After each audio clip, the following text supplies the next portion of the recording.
জীবনে বেশ কিছু এমন জায়গা থাকে যেখানে বারবার যাওয়া সত্ত্বেও মন যেন ভরে না। আর তারই মধ্যে নর্থ বেঙ্গল এরকম বহু জায়গা আমাদেরকে দিয়ে রেখেছে। আর এর থেকে সবচেয়ে সুন্দর যেটা আমার কাছে মনে হয় তা হলো দার্জিলিং। আমাদের আশপাশে এমন বহু মানুষ আছেন যারা বহুবার এই দার্জিলিংয়ে বেড়াতে গেছেন, তারপরেও দুদিনের ছুটি পেলেই কোথায় যাব এটা ভাবলেই যেন প্রথম যে নামটা মনে আসে তা হলো দার্জিলিং। সুতরাং বেরিয়ে পড়লাম এবার আমিও। তবে এবার আমি একা নয়, সপরিবারে। আর আমার পরিবার বলতে আমি, আমার স্ত্রী, আমার সন্তান আর আমার দাদা। বিশাল একটা বড় পরিবার, যাদেরকে নিয়ে আমি এই বর্ষায় চললাম পাহাড়ের রানী দার্জিলিং ঘুরতে।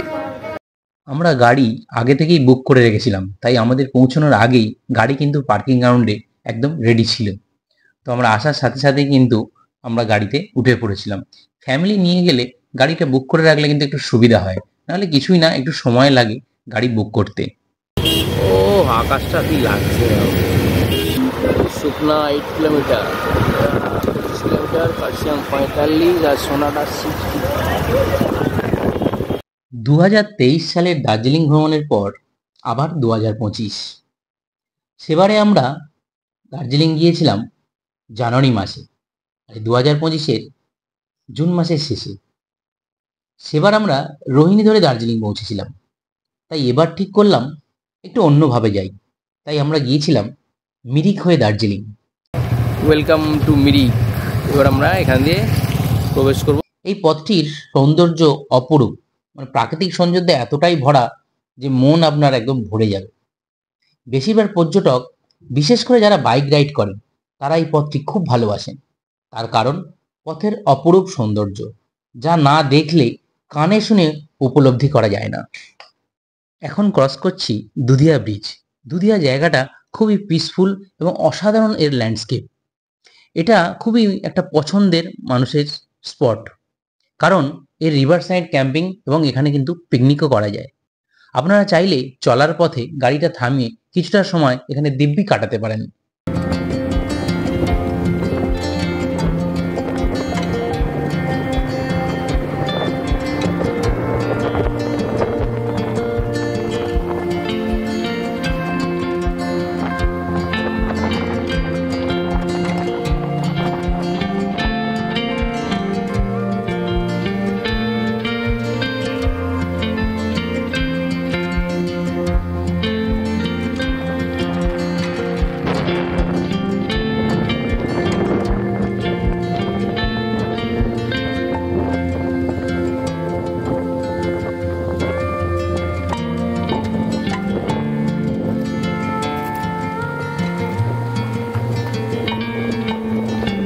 আজ আমরা যে বাহনটিতে এনজিপি থেকে দার্জিলিং যাচ্ছি, সেই সংস্থাটি হলো আরএল ক্যাবস।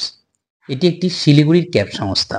এই আরএল ক্যাব সংস্থার থেকেও আমি পূর্বেও কিন্তু সিকিম ভ্রমণ করেছিলাম, যেটা গত বছর পুজোর টাইমে গিয়েছিলাম। তার ভিডিও কিন্তু আমার চ্যানেলে দেওয়া আছে, দেখতে পারেন। নমস্কার, আমি হচ্ছি Rana, RL cabs car rental service north Bengal and সিকিমের কর্ণধার। আর আজকে ডেস্টিনেশন উইথ অভিজিৎ চ্যানেলের যে কর্ণধার, তিনি আমার গাড়ির সার্ভিস নিয়েছেন এবং তার অনুরোধেতে এবং তার আমাদের সার্ভিস খুব ভালো লেগেছে বলে আমি একটি ছোট্ট ক্লিপ আমার অ্যাড করছি আপনাদের সাথে। যে এই হচ্ছে আমাদের গাড়ি। আর আমাদের ফ্লিটে আরও অনেক ধরনের গাড়ি রয়েছে, ছোট গাড়ি, বড় গাড়ি, 12 সিটের গাড়ি, ফোর্স ট্রাভেলার, সব রকম গাড়ি আছে। আর দাদাদের তো খুবই ভালো লেগেছে আমাদের সার্ভিস। আর আপনাদের যদি যোগাযোগ করতে হয় বা নর্থ বেঙ্গলের পাহাড়ে কিংবা সিকিমের পাহাড়ে যদি ঘোরার জন্য আপনাদের সারথি কিংবা গাড়ির প্রয়োজন হয়, তাহলে দাদার ভিডিওতে আমার রেকমেন্ডেশন করা থাকলো এবং নিচেতে হয়তো দাদা ডেসক্রিপশানে আমাদের নাম্বার দেবেন সংস্থার, সেই বিষয়েতে আপনারা তাহলে নিশ্চয়ই যোগাযোগ করবেন। আর দাদার তো আমার মনে হয় দাদার খুবই ভালো লেগেছে আমাদের সার্ভিস। বাকি আপনারা অনেক ভিউ করুন। দাদা খুব সুন্দর ভিডিও বানায় এবং আগামী দিনে আমার তরফ থেকে দাদাকে অনেক শুভেচ্ছা রইল যে আরও যেন এরকম ভিডিও ইউটিউবে দেয় এবং আরও আপনারা পাহাড় সম্পর্কে ইনফরমেশান গ্যাদার করুন এবং দাদাকে অনেক বেশি ভালোবাসেন। আজ আমাদের যাত্রাপথের প্রথম যে পয়েন্টটি সেটাতে কিন্তু আমরা এসে গেছি। এটা হলো টিমলিং ভিউ পয়েন্ট। এর আগে বহু মানুষ এসেছেন। জায়গাটা এত সুন্দর যে চারিদিকে এত বড় একটা চা বাগান এবং যতদূর চোখ যাবে শুধু সবুজ আর সবুজ, সবুজে ভরা, মানে অসাধারণ একটা জায়গা। এখানেই রয়েছে আই লাভ মিরিক, আর এই লেখার সামনে মানুষের ফটো তোলার যা ঢল, মানে অনেক কষ্টের সুযোগ পেয়ে এইরকমভাবে একটা ভিডিও নিজেদের করে নিলাম স্মৃতির উদ্দেশ্যে। চারিদিকে সবাই ফটো তুলতে ব্যস্ত, মেঘলা হয়ে আছে তো কী আছে, কিন্তু এর ভিতরে কিন্তু প্রতিটা মানুষ তার সৌন্দর্য খুঁজে নিচ্ছে। আর এই দ্য ফুড ভেড স্টে, এখানে আমরা সকালে ব্রেকফাস্টের জন্য দাঁড়িয়েছি। দিনের শুরুর খাবারটা কিন্তু সবসময় হেভি দিয়ে শুরু করা উচিত, তাই ব্রেকফাস্ট সবসময় হেভি করতে হবে। তাই দাদা চলে এলো অমলেট আর ব্রেড বাটারে, আমরা দুজনে চলে এলাম চিকেন মোমোতে। মোমোগুলো অসাধারণ করেছে। আর ছেলে এসে গেল সকালে চাউমিনে। ও একটু মুখরোচক না হলে ওর পোষাবে না, আর এমনিও গাড়িতে একটু শরীরটা ভাল লাগছে না, তাই ওটা মুখরোচক জন্য চাউমিন। সব কিছুর খাবার তো ভালো, কিন্তু চাউমিনটা যেন বেস্ট হয়েছিল। ছেলের জন্য অনেকটাই বেশি ছিল, আর খুব সবজি টবজি দিয়ে খুব ভালো করে এটা করেছিল। পরবর্তীকালে আপনারা যদি এই পথ দিয়ে যান তাহলে এই রেস্টুরেন্টে কিন্তু একবার ট্রাই করে দেখতেই পারেন আপনাদের সকালের ব্রেকফাস্টটা। আশা করি মন্দ হবে না। ব্রেকফাস্ট শেষ করে আমরা এগোলাম আমাদের পরের গন্তব্যের দিকে, যা ছিল মিরিক লেক। সুন্দর সাজানো একটা গার্ডেন, যেখানে প্রবেশ করতে গেলে আপনাকে সামান্য কিছু খরচ করতে হবে। লেকের দৃশ্য তো অসাধারণ। পুরো লেক ঘুরতে গেলে যথেষ্ট সময় নিয়ে আসতে হবে। এখানে কিন্তু বোটিংয়ের দারুণ সুব্যবস্থা আছে, তবে প্যাডেল বোট খুব সহজেই পাওয়া যায় টিকিট কাটার পর। কিন্তু যদি আপনি শিকারা চড়তে চান তাহলে টিকিট কাটার পর একটু আপনাকে অপেক্ষা করতে হবে, কারণ যেটা লক্ষ্য করলাম শিকারার সংখ্যা একটু কমই রয়েছে এখানে। লেকের এক পাশেই যেমন গার্ডেন করা আছে, ঠিক লেকের বিপরীত তরফে রয়েছে কিন্তু পাইন গাছে ভরা। যদি পুরো লেকটা ঘুরতে চান একটু সময় নিয়ে ঢুকবেন। বাচ্চাদের জন্য এরকম ঘোরার ব্যবস্থা আছে, তবে রেটটা অবশ্যই বার্গেনিং করে নেবেন। বিভিন্ন মানুষ বিভিন্ন রকম, আর এরকম দেখুন লোকাল ড্রেস পরে আপনি ছবিও তুলতে পারবেন। টুকটাক খাওয়া দাওয়ারও ভালো ব্যবস্থা আছে, তো সময় কিন্তু এখানে দিব্যি কেটে যাবে। মিরিক লেক ও তার গার্ডেনের সৌন্দর্য উপভোগ করতে করতে আমরা পৌঁছে গেলাম আমাদের পরের গন্তব্য গোপালধারা টি স্টেট। টি স্টেটটা সত্যি বিশাল বড় এবং সুন্দর, কিন্তু দুঃখ একটাই যে যেতে হয় সামান্য একটুখানি ঢুকতে দেওয়ার পারমিশন। সামনে গেলেই রাস্তা বন্ধ। আছে সামনে কয়েকটা চা টেস্ট করা ছোট ছোট দোকান, ওখানে চা খেতে পারেন। কিন্তু মানে এত সুন্দর যে একটু সময় যেন বেশি সময় ঘুরতে পারলে যেন ওখানে বেশি ভালো লাগতো। পশুপতি মার্কেট মানে নেপাল বর্ডার। নেপাল বর্ডার যখন পৌঁছালাম তখন কিন্তু অঝরে বৃষ্টি শুরু হয়ে গেছে, তাই অগত্যা গাড়ি থেকে শুধু আমিই নামলাম, আর বাকি সবাই গাড়িতেই থেকে গেল। দেখতে নামলাম নেপাল বর্ডার। প্রচুর টুরিস্ট এসেছে। প্রথমত জানিয়ে রাখি, এখানে ঢুকতে গেলে কিন্তু ভোটার কার্ড আনবেন, আধার কিন্তু এখানে অ্যালাউ নেই। অন্তত আমার সাথে তাই ঘটলো এবং আশপাশের লোকের সাথেও তাই ঘটলো। এখান থেকে বিভিন্ন স্পটে বিভিন্ন রেটে আপনারা গাড়িতে ঘুরতে যেতে পারবেন নেপালের বিভিন্ন জায়গা। বৃষ্টি হওয়ার কারণে আমি বেশি সময় কিন্তু এখানে দিতে পারিনি। এখান থেকে গাড়িগুলো ছাড়ছে, আর এর ভিতরে যদি সাইট সিন করতে চান সাইট সিন করতে পারেন। পুরোটাই মার্কেট।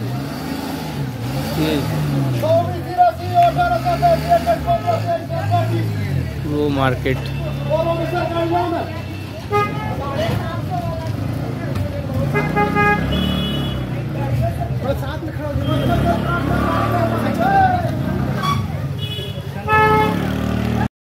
নেপাল বর্ডার দেখে আবারও আমাদের এগিয়ে চলার শুরু। চলার পথে পাশের পাইন গাছগুলো আমাদের জানান দিচ্ছে আমরা চলে এসেছি লেপচা জগৎ। দারুণ একটা জায়গা, তবে ছেলের আর আমার শরীর খারাপের জন্য আমরা আর নামলাম না। তবে আপনারা অবশ্যই কিন্তু এই জায়গাটা নামবেন, খুব সুন্দর সময় কাটবে এই জায়গাটা। দারুণ একটা জায়গা এবং দারুণ দারুণ ছবি আসবে এখানে। অসাধারণ, সবসময় যেন মেঘে ঢেকে আছে, দারুণ, খুবই সুন্দর। শুধু আমরা নামতে পারলাম না। এগিয়ে চললাম দার্জিলিংয়ের দিকে। আস্তে আস্তে এগিয়ে এলাম ভারতের সেই উচ্চতম রেল স্টেশন ঘুম রেল স্টেশন। আর সাথে সঙ্গে সঙ্গে দেখা মিলল সবার প্রিয় সেই দার্জিলিং হিমালয়ান রেলওয়ে, আমাদের প্রিয় টয় ট্রেন।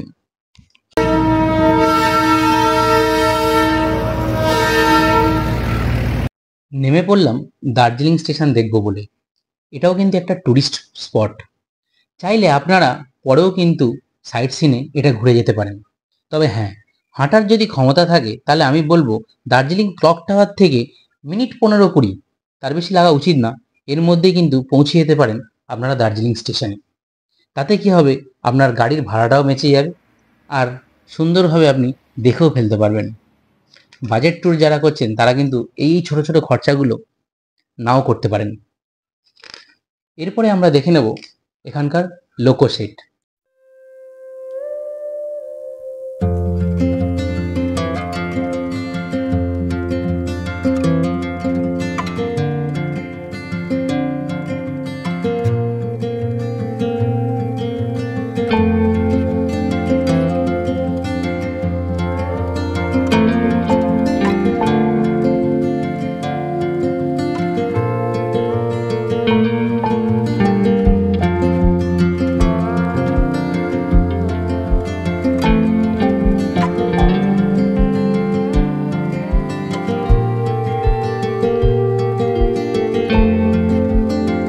স্টেশনের ভিতরেই এলে আপনারা পেয়ে যাবেন কিন্তু এই জয় রাইডের বিভিন্ন রেট। এই দার্জিলিং স্টেশন থেকে কিন্তু জয় রাইড হয়। দার্জিলিং স্টেশন থেকে ঘুম হয়ে আবার ব্যাক করে, মোটামুটি 2 ঘন্টার জার্নি। তো এখানে দেখুন প্রতিটাতে চার্টেই কিন্তু রেট দেওয়া আছে। স্টিম ইঞ্জিনের একরকম রেট, ডিজেল ইঞ্জিনের একরকম রেট এবং টাইম টেবিলে দেওয়া আছে। এবার আমরা পৌঁছে গেলাম আমাদের দার্জিলিংয়ের 3 নাইট 4 ডেজের আমাদের এবারের বাসস্থান হোটেল কন্টিনেন্টাল। এটা ঠিক রামাদার পিছনেই। এই হোটেলসের ভিডিও আমি ডিটেলসে আমার চ্যানেলেই দিয়ে রেখেছি, পারলে একবার দেখে নিতে পারেন, আশা করি ভালো লাগবে। এই হোটেলের যে রুমটাতে আমরা ছিলাম সেই রুমটা এইটা। এটা আমরা টোটাল 4 জন ছিলাম, মানে আমরা তো 3.5 জন, আমরা 3 জন বড়, আমার ছেলে ছোট, তো এই ধরুন 3.5 জনের রুম।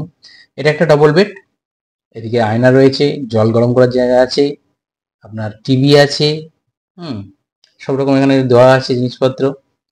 অপোজিটে রয়েছে আর একটা বেড, এখানে আমার ওয়াইফ আর আমার ছেলে ছিল, ঠিক আছে। আর এদিকটায় রয়েছে একটা ওয়ার্ড্রপ আর বাথরুম, ঠিক আছে। এটা একটা ওয়ার্ড্রপ, এখানে জিনিসপত্র সব রাখা যাবে, সব রকম ব্যবস্থা আছে। তো রুমটা বেশ সুন্দর, রুমটা নিয়ে কোনো সমস্যা নেই, রুমটা পরিষ্কার পরিচ্ছন্নও ছিল, এদিকের বেডটাও ভালো। তো রুম এক এক কথায় ভালোই, ইন্টারকমও ব্যবস্থা আছে, সব রকমই রয়েছে। বাথরুমটাও মোটামুটি খারাপ না, পরিষ্কার পরিচ্ছন্নই ছিল। একটু স্পেসেসটা একটু ছোট, কিন্তু পরিষ্কার পরিচ্ছন্ন, গিজার টিজার সবসময় অ্যাভেলেবেল, সব নিজেরাই কন্ট্রোল করতে হচ্ছে, ফলে কোনো সমস্যা কিছু ছিল না। সেই দিন আমাদের হোটেল পৌঁছাতে পৌঁছাতে প্রায় বিকেল 3টে বেজে যায়। শরীর যথেষ্ট টায়ার্ড হয়ে গেছিল, ফলে সেই জন্য কিন্তু আমরা হোটেলের যে রেস্টুরেন্ট ছিল আমরা সেখানেই খাওয়া দাওয়া করি। এখানে কিন্তু থাকা খাওয়া সমেতও প্যাকেজ নেওয়া যায়, আবার শুধু থাকারও প্যাকেজ নেওয়া যায়। তো আমরা শুধু থাকার জন্য হোটেল বুক করেছিলাম, আমরা খাওয়াটা আলাদাভাবে নিয়েছিলাম। তো খাওয়া দাওয়া মোটামুটি খারাপ না, বাঙালি হোটেল মানে রেস্টুরেন্ট, ফলে বাঙালি যেহেতু কুক, ফলে রান্না ঠিক আছে, চলে যাবে, কোনো অসুবিধা কিছু নেই, ভালো। খাওয়া দাওয়া সেরে একটু রেস্ট নিয়ে সন্ধ্যের দিকে বেরিয়ে পড়লাম ম্যালে ঘুরতে। গ্লেনারিসের পাশ দিয়ে যখন হাঁটতে হাঁটতে ম্যালের দিকে যাচ্ছিলাম, তো আশপাশে যা লোক দেখলাম তাতে মনে হলো না বর্ষাকালে এসছি। ভাবলাম বর্ষাকালে হয়তো একটু লোকজন কম হবে, কিন্তু জমজমাট হয়ে আছে কিন্তু দার্জিলিং। এবং ম্যালে দেখুন কত লোক, সবাই নিজের মতো সময় কাটাচ্ছে, আনন্দ করছে। বাঙালি যেখানেই যাক, যেমন সন্ধ্যাবেলা টিফিনে একটু মুড়ি হলে খুব ভালো হয়। দেখো দাদা বউ সব কুচকি মুড়ি খাচ্ছে।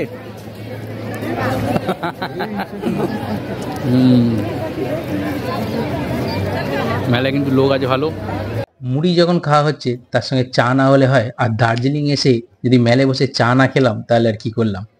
তো চায়ের সাথে মুড়ি আলাদাই কম্বিনেশান। আমাদের মধ্যে বাঙালির মধ্যে একটা জিনিস দেখবেন, আমরা গ্যাসের ট্যাবলেট খাই দুধ চা আর রুটি বা বিস্কুট খাওয়ার পরে, সকালবেলা আমরা গ্যাসের ট্যাবলেট খাই, তো আমাদের কম্বিনেশানটা দারুণ। ম্যালের আশপাশে এরকম বেশ কিছু অ্যান্টিক জিনিসের দোকান আছে, যে দোকানগুলো দেখতে খুবই সুন্দর লাগে, ভেতরে গিয়েও ভাল লাগে, কিন্তু দাম শুনলে এক একটা জিনিসের মোটামুটি আমাদের মতো মানুষের পিলে চমকে যায়, দেখে মনে হয় নি, কিন্তু দাম শুনে মনে হয় ভয় লাগে, তখন চোখ পড়ে কত ছোট কোনো জিনিস দেখায়, যেটা মানে আমাদের আয়ত্তের মধ্যে, মানে ছোট থেকে ছোট, ওই ওরম একটা কিছু ওখান থেকে নিয়ে তারপরে বাড়ি আসি। মানে ঢুকে মনে হয় কিনি, কিন্তু পয়সা শুনে মনে হয় থাক, পরে নেব। আগের দিনে ট্রেন জার্নি আর তারপরের দিন সারাদিনের ধকল, তাই সকাল সকালই ফিরে এলাম হোটেলে খাওয়া দাওয়া করতে। কুছ বলো কি খাচ্ছ? ভাত, হুম ঢেঁড়স আলু ভাজা, পাঁপড়, হুম চিকেন, চিকেন। ডাল। দুপুরে এবং রাতের খাবার খেয়ে যেটা বুঝলাম যে খাবার মোটেও মন্দ নয়, খাওয়া দিব্যি যেতে পারে। মানে আমাদের মধ্যে যদি বেশি বাহানা না থাকে বা নাক সেটকানো ব্যাপারটা যদি একটু কম থাকে, তাহলে দিব্যি এখানে খাওয়া যেতে পারে। তো ঠিক আছে, ভালোই লেগেছে আমাদের। তাহলে আমাদের আজকের মতো খাওয়া দাওয়া শেষ। রাতে সারাদিন আজকে গাড়ি চড়া হয়েছে, কুশও টায়ার্ড, আমিও টায়ার্ড। তাই তো? তো রাতের খাওয়া দাওয়া হয়ে গেছে, আমরা এবার শুয়ে পড়ি। তো আজকের এই ভিডিওটা আমরা এখানেই শেষ করছি। আগামী পর্বে আবার দেখা হচ্ছে। ভিডিওটা কেমন লাগলো অবশ্যই জানাবেন, আর অবশ্যই ভালো লাগলে চ্যানেলটা সাবস্ক্রাইব করবেন। Good night.